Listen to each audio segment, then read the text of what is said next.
जय शंभूराय, जय शिवराय, छत्रपती शिवाजी महाराज की जय. डॉक्टर बाबासाहेब आंबेडकरांचा विजय असो. छत्रपती शाहू फुले आंबेडकर थोर विचारवंतांचा जय जयकार असो. संत भगवान बाबा की जय. सगळ्यात महत्त्वाचं सांगायचं जर झालं तर दिवस या ठिकाणी हे बघा होळी साजरी करण्यात आलेली आहे. आणि हे होळी अशी तशी नसून छत्रपती शिवाजी महाराजांच्या आणि आई तुळजाभवानीच्या पावनभूमीमध्ये हे होळी आज पेटवलेली आहे. परंतु ही होळी प्रतिकात्मक ज्या संतोष देशमुखच्या परिवाराला न्याय मिळावा म्हणून या ठिकाणी धनंजय मुंडे, वाल्मिक कराड व त्याच्या इतर 9 ते 8 ते 10 12 खंडणी कोराच्या प्रतिमेचे दहन करून या ठिकाणी होळी साजरी करण्यात आलेली आहे. आणि सगळ्यात महत्वाचं की महाराष्ट्रातील हे झोपलेले सरकार जे आहे आणि महाराष्ट्राचे मुख्यमंत्री अजित पवार यांना पुन्हा अजून या होळीच्या निमित्ताने नम्र विनंती करण्यात येते की तुम्ही संतोष देशमुखला लवकरात लवकर न्याय देण्याचं काम करा. जर संतोष देशमुखला जर न्याय नाही मिळाला तर महाराष्ट्रातील जनता या खंडणी कोराला, या नेत्याला अशी रस्त्यावर फिरू देणार नाही आणि त्यांची होळी केल्याशिवाय राहणार नाही. या ठिकाणी तुळजापूरच्या पावन नगरीमध्ये आज तुळजापूरच्या छत्रपती शिवाजी महाराज मूर्ती चौकातील या ठिकाणी प्रतिकात्मक जे धनंजय मुंडे, वाल्मिक कराड आणि त्याच्या इतर 8 खंडणीखोर जे आहेत, साठे घुले विले जे बी आहेत XYZ यांचे प्रतिकात्मक पुतळे जाळून या ठिकाणी होळी साजरी करण्यात आलेली आहे तुळजापूरच्या पावन नगरी. आणि या ठिकाणी आता काही वेळापूर्वी काही फोटो आणि फुटेज मी तुम्हाला पाठवीन, त्याच्यावरून लक्षात येईल. या ठिकाणी आज मी प्रतिकात्मक ज्या संतोष देशमुखच्या परिवाराला हे सरकार गेल्या 4 महिन्यापासून न्याय देण्याचं काम करत आहे, न्याय देत नाही. आणि खंडणीखोर जे आहेत म्हणजे त्याच्यातला महाराष्ट्रातला मूळ आका म्हणजे धनंजय पंडितराव मुंडे आणि त्याच्यासोबत काम करणारा वाल्मिक कराड आणि त्याच्या इतर 8 खंडणीखोराला हे सरकार असंच वाऱ्यावर सोडण्याचं काम करत आहे. आज या होळीच्या निमित्ताने आज तुळजापूरमध्ये त्यांच्या प्रतिकात्मक होळीचं रूपांतर या ठिकाणी पेट्रोल टाकून जाळण्यात आलेलं आहे. त्याचे फोटो आणि व्हिडिओ या ठिकाणी तुळजापूरच्या पावन नगरीमध्ये लवकरात लवकर या महाराष्ट्रातील क्रूर आकाचा आणि त्याच्या खंडणीखोर वाल्या आणि त्याच्या इतर खंडणीखोराचा नायनाट झाला पाहिजे. तरच या महाराष्ट्रातील सर्वसामान्य जनतेला न्याय मिळेल. आणि महाराष्ट्रामध्ये चाललेलं हे खंडणीखोराचं जे सध्याचं वातावरण आहे आणि जिकडे तिकडे हाहाकार फक्त तुम्हाला काय बघायला भेटते माहितीये का? फक्त यांचं दर्पण हुकुमशाही, दंडमशाही आणि सर्वसामान्य लोकांना दिलेल्या त्रासाला हे महाराष्ट्र सरकार कधी न्याय देणारे तेच कळणे झाले. होळी कशी जाळली बघितलीस का? होळी तुला असं जाळायला बघायचं धनंजय मुंडे, लवकर कधी मारणारेस? ए धनंजय मुंडे कधी मारणार? कधी जाळणारेस तू सांगू? आल्या 9 खंडणीखोरानं तुम्हाला असं जाळावं. महाराष्ट्रातील सगळे लोक तुमच्या अंत्यविधीला यावं. माझा शेवट झाला तरी हरकत नाही. काय म्हणले मी? ए धनंजय मुंडे मी लय खुश आहे. काय म्हणले मी तुला? लय खुश आहे. लय त्रास दिलास तू, लय त्रास दिलास. किती विचारू शकत नाही मी. रडायला ना रडू सुद्धा शकत नाही रे. हरामखोर तू, हरामखोर. धनंजय मुंडे हरामखोर आहे, हरामखोर. काय हरामखोर आहे? तुझ्या अवकाश सुद्धा नाही रे. काय म्हणलं मी तुला? लय त्रास दिलास तू, लय. काय म्हणलं मी तुला?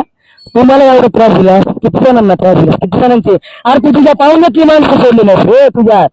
तुझे जे नात्यातले होते ना, आता जातीवाद करत नाही मी. तो काय म्हणले मी तुला सांगतो मी रडायला सुद्धा लागलो ना. काय म्हणलं मी धनंजय मुंडे? लक्षात ठेवतो. अरे हरामखोरा तू लवकर मर, लवकर फाशी घेऊन मर कुठेतरी, नाही तर रेल्वेच्या पटरीला जाऊन मर रे. रेल्वेच्या पटरीला. काय म्हणतो मी तुला ते धनंजय, तुला ना मुख्यमंत्री देवेंद्र फडणवीस आणि अजित पवार वाचवलेत ना. तुला काय म्हणलं मी? तुला मडकीत घेऊन घराला माणूस आहे पाहिजे. कोयले कुत्रे तुझा मरशील न झाल्या. काय म्हणलं मी तुला? लक्षात आलं काय धनंजय ठाण्या? तुझा मरशील ना मी दिवाळी साजरी करेन बघ, दिवाळी. काय म्हणलं? दिवाळी साजरी करेन तू. वाल्या तुम्ही सगळेजण आई घाल्यांनो आता पळालात ना कोल्या कुत्र्यासारखं. तुम्ही लक्षात ठेवा. काय म्हणलं तुम्ही? लक्षात ठेवा. तुम्ही ना कोल्या कुत्र्यासारखी मेले पाहिजेत आई घाल्यांनो तुम्ही. काय गाण तुमच्या निचनी बहीण शोधांनो. तुम्ही मला संपवा माय घाल्यांनो तुम्ही. जरी मी मेलो ना लक्षात ठेवा. तू धान्या, तू वाल्या तुम्ही सगळे माय घाल्यानं तुम्ही कारणीभूत असाल आई घाल्यानं. तुम्हाला फासावर चढवलं पाहिजे मुख्यमंत्र्याने नाही महाराष्ट्रातील जनतेनं. काय म्हणलं मी लक्षात आलं का? तू कित्येक जणांचे संसार बरबाद केलेत आई घाल्या धान्या बहिणचोद. काय म्हणलं तुला पोलिस कोण पाठवायचे पाठव, मला जेलमध्ये गेलं तरी न हरकत नाही. काय धन्या हे बहिणचोद वाल्या कराड धनंजय मुंडे आई झावाड्या, तुला शिवाय दे तुम्ही झोडीच्या माय घाल्या. तुला जे मुख्यमंत्री वाचवायले ना त्या मुख्यमंत्र्याला सांगन मी काय असते. जीव गेला तरी हरकत नाही, पण बहिणचोद तू नाही वाचला पाहिजेस. संतोष देशमुख सारख्या कित्येक जणाला तू मारलंस. लक्षात आलं का धान्यावाल्या? तू फाशी घे फाशी. तुला ह्या मुख्यमंत्र्यानं सगळ्यांना तुला फासावर चढवला पाहिजे. बहिणचोद तू बहिणचोद. लक्षात आलं का? मला जर काय झालं ना लक्षात असू द्या, या धान्याला आणि या वाल्याला आधी फासावर चढवा आधी. पुन्हा मी महाराष्ट्रातील जनतेला आणि या मुख्यमंत्र्याला सांगतो लक्षात असू द्या, या धनंजय मुंडेनं माझ्यासारख्या कित्येक जणांचे परिवार बर्बाद केलेले आहेत. लक्षात आलं का? त्यानं संतोष देशमुखला मारलेले, त्याच्या परिवाराला त्याच्या लेकराला त्याच्या बायकोला माझ्यासारखे रडतेच ते. लक्षात असू द्या. काय ह्या धनंजय मुंडेला बहीणचोदला आई झवाड्याला काय म्हणतो मी, त्याच्या माईला त्याच्या बोलायला नाही पाहिजे, पण या धनंजय मुंडेची अवकात नाही आई झवाड्याची. काय म्हणतो मी, तू मला उचल जेलमध्ये घाल नाही तर फासावर चढव, माझा शेवटचा दिवस आहे म्हणतो मी आई घाल्या. तुझ्या आईच्या बोकात नाही शिव्या देत मी. तुझी माय माझी माय आहे, तुझ्या माईने काय केलं नाही बहीणचोद. तू तुझ्या माईला सुद्धा कलंक आहेस. तुझा भाऊ बिऊ जे बाकीचे आहेत ना तुझ्याकडून जे बोलायलेत ना त्यांनी जाऊन मारावं कुठं तरी. तुला वाचवण्याचा प्रयत्न करायलेत ते. लक्षात आलं का? धनंजय मुंडे तू कुठंतरी मर बेट्या मर, रेल्वे पटरीवर जाऊन मर. अरे त्या करुणा मुंडेला किती रे, त्या स्त्रीवर सुद्धा किती अत्याचार केलास करुणा मुंडेवर.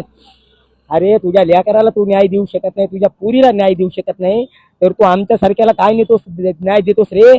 समाजकारणची खुर्ची कशासाठी असती माहितीये का? सर्वसामान्य माणसाला न्याय देण्यासाठी असते.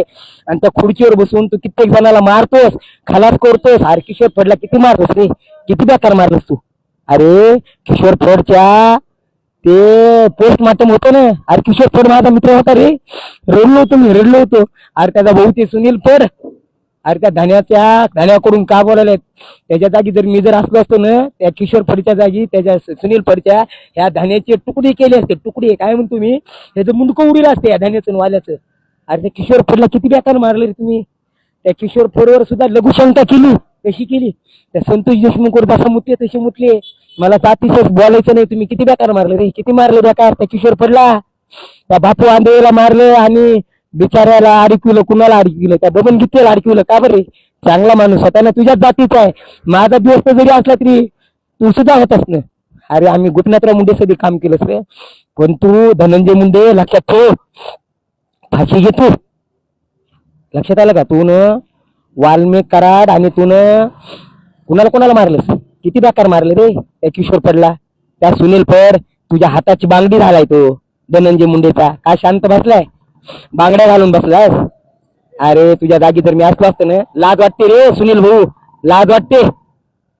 काय तुम्ही भाऊ सुनील भाऊ आणि माझा नेता, कसला नेता, कुठला नेता, असला खंडणी खोर नेता, असला हत्यारा खोर नेता. अरे जो संतोष देशमुखच्या परिवाराला मारतो, कित्येक जणाला मारतो, तुमच्या समाजातील किती जाती बांधू आता. अरे प्रॉपर्टीसाठी मारलं. अरे त्या बायपासला पंडित अण्णा मुंडेचा पुतळा उभारण्यासाठी त्या मुंडेला खलास केलं बाबा. का मारलं रे, का मारलं, कसं मारलं? आता संबंध राजकारण नको काढायचं. ये बाबा ये, पोलिस पाठव, कुणाला पाठवायचे त्याला पाठव, माझ्यावर काय गुन्हे दाखल करायचे ते कर, मला फासावर चढव, कुठल्या जेलमध्ये नेऊन बसवायचं तर तिथं बोलव बसव.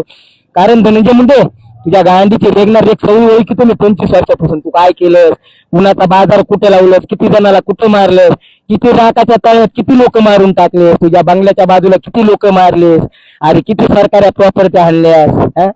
काय गंती आहे का नाही? अरे तुझा हत्तीसारखं पोट बस कर रे, चिमणीसारखं पोट बस झालं. किती पोट भरणार आहे, किती प्रॉपर्टीसाठी लोकांना मारणार आहेस रे? लाज वाटते रे धनंजय मुंडे. तुझ्या गावचं नाव तुझ्या लोकांना जर म्हणलं ना, लाज वाटते तुझं नाव सांगायला, धनंजय मुंडेच्या गावचं आहे म्हणून, परळीच्या वैजनाथाचा आणि तीर्थक्षेत्राचा आहे म्हणून सांगतो मी. हो लक्षात ठेव, छत्रपती शिवाजी महाराज, संभाजी महाराज, बाबासाहेब आंबेडकर, संत भगवान बाबा आणि फक्त थोर महापुरुषासमोरच माझी मान झुकन. तुझ्यासारख्या कोल्या कुत्र्यासमोर आयुष्यात झुकणार नाही. लक्षात ठेव, तुझ्या अवकात नाहीये माझ्या समोर धन्या. काय म्हणतो मी, धन्या धन्या काय? तू माझा परिवार तर संपविलाय, माझं सगळं काही संपविलं, मला काय अपेक्षा नाही. अहो मी खाऊन पिऊन सुखी समाधानी आहे. लक्षात आलंच का? जे तू महाराष्ट्रातील सर्वसामान्य लोकांना गोरगरिबाला संतोष देशमुखच्या परिवाराला संपवलंच ना. लक्षात ठेव, संतोष देशमुखचा परिवार माझा परिवार आहे. तुला मी सोडणार नाही जीवन. तुला काय करायचं ना घे करून तू बेस्ट आपला दाण्या ए वाल्या ये बाहेर सुटून ये. तुला कोर्टातले समजे तुम्ही जेच सांभाळा, कोर्टातले जेज वकील खरेदी करा, काय करा. तुम्ही जरी बाहेर आलात ना तुम्हाला महाराष्ट्रातली जनता सोडणार नाही, हे लक्षात राहू द्या. काय आणि तू आमदार म्हणून जे फिरतोस ना भुरट्या वाकाचे आमदार म्हणून धनंजय मुंडे, तुझी लायकी नाहीये साधा ग्रामसेवक सुद्धा व्हायची. आणि तू आमदार म्हणून बोगस आमदार आहेस. तू बोगस काय बोगस निवडून आलेला आमदार आहे. लोकांना दमदाट्या बायांना दमदाटी करून परळ समजे बूथ केंद्र काबीज करून प्रत्येक ठिकाणाहून तू काय केलेलंच माहितीये का? बोगस निवडून आलेला आहे. तुझी लायकी नाहीये आमदारकीची. अरे तू ग्रामसेवकच्या पदाच्या लायकीचा नाही, आमदार म्हणून काय फिरतोस रे? जय शिवराय, जय शंभूराय, जय महाराष्ट्र. संतोष परिवारला न्याय मिळू दे. मला नाही भेटू दे रे, गरज नाही मला. आसात जाऊ दे मसन वाटत, गरज नाही मला. तुझ्यासारखं थोडं हातासारखंच माझं पोट आहे, चिमणीसारखं पोट आहे. खायला प्यायला बस झालं. या धन्याचं वाल्याचं हत्तीसारखं पोट आहे, ह्यांचं पोटच भर नाही. गोरगरिबाला लोकांना खंडणी खोरांना मारून सगळ्या जणांचं मारण्याचं काम करायला. आणि ह्याच्यामध्ये कोण आहे माहिती का तुझी? ते पंकजा ताई बी तुझ्या सोबत सामील आहे. इथे बी नाही म्हणू दे, पंकजा मुंडे सुद्धा तुझ्या सोबत आहे. गेल्या 20 वर्षापासून तुम्ही सगळे मिळून सत्ता समीकरण करायला. भाऊ बहीण सगळे तुम्ही सगळे सारखेच आहेत. अहो का मला राजकारण करायचं नाही. महाराष्ट्रातील जनतेनं समजून घ्या, हे धनंजय मुंडे हे रंग बदलू गिरगिटे. अरे जे त्यांच्या खानदानाचा त्याच्या बायकोचा होऊ शकत नाही, ते तुमच्यासारख्याचा काय होणार रे? कोरोना मुंडेला न्याय देऊ शकत नाही तो तुमच्यासारख्याला काय देणार आहे रे? 4 पैसे आणि गाडी बंगला घोड्या दिले म्हणजे झालं का? जसं संतोष देशमुखचा हे लावला का त्यानं खून मर्डर लावला ना, तुमचं सुद्धा लावणार आहे. धनंजय मुंडेचा जो बी मधात आडवा बिडवा येतो ना त्याची ते कुपाटात लावते, लक्षात असू द्या. आज या महाराष्ट्राच्या आमदारपदी कोण असणार माहितीये का? कोण? किशोर फड खासदार असला असता, त्याला संपवला, खलास केला, का मारला? जाऊन विचारा धनंजय मुंडेला, वाल्मिक कराडला आणि सुनील फडला का बरं मारला म्हणाव? दे म्हणाव उत्तर. धनंजय मुंडे, वाल्मिक कराड, सुनील फड सगळेजण करा माझ्यावर गुन्हे दाखल, काय प्रॉब्लेम नाही. पण महाराष्ट्रातील जनतेनं समजून घ्या, जेव्हा माझ्यावर गुन्हा दाखल झाला ना ते ओळखून घ्या. काय मी खरं बोलायला की खोटं बोलायला ते काय सत्य हे. धनंजय मुंडेची अवकात नाही धन्या म्हणायचे सुद्धा. धन्या ए वाल्या, संपला तुमचा इतिहास. छत्रपती शिवाजी महाराज की जय, संभाजी महाराज की जय. संतोष देशमुखला आणि त्याच्या परिवाराला आणि माझेच आहेत तुम्ही. जे वांजारी समाज माझा आहे हो. तू किती बी म्हण, तुझ्या समाजातले तुझे 10% लोक सोडले म्हणून काय रे 10% म्हणतो. कोणतरी 2% कमेंट सोडली होती 10%. तुझा 10% समाज जर सोडला ना 90% समाज लय भारी आहे धनंजय मुंडे. काय लय भारी. तुझ्यामुळे तुझा समाज बदनाम व्हायला. धन्या ए वाल्या ए खंडणी खोरानो, तुमच्यामुळं महाराष्ट्रातील हा समाज जो माझा वांजारी समाज आहे ना बदनाम व्हायला. बदनाम मारा जाऊन कुठेतरी तुम्ही फाशी घ्या, नाहीतर परळीच्या रेल्वे पटरीवर जाऊन मारा धनंजय मुंडे. नाहीतर परळीची मुठी चिमणी आहे का परळीच्या औषध विद्युत केंद्राची? धनंजय मुंडे, वाल्मिक कराड यांनी त्या धनंजय मुंडेनं सगळ्यांनी त्या चिमणीवर जाऊन उडी मारा रे तुम्ही. तुमची अवकात नाही मारायची सुद्धा. सुवर भाडे कुठले, धान्या कुठला राहार. छत्रपती शिवाजी महाराज की जय, भगवान बाबा की जय, शिवाजी महाराज की जय, बाबासाहेब आंबेडकरांचा विजय असो.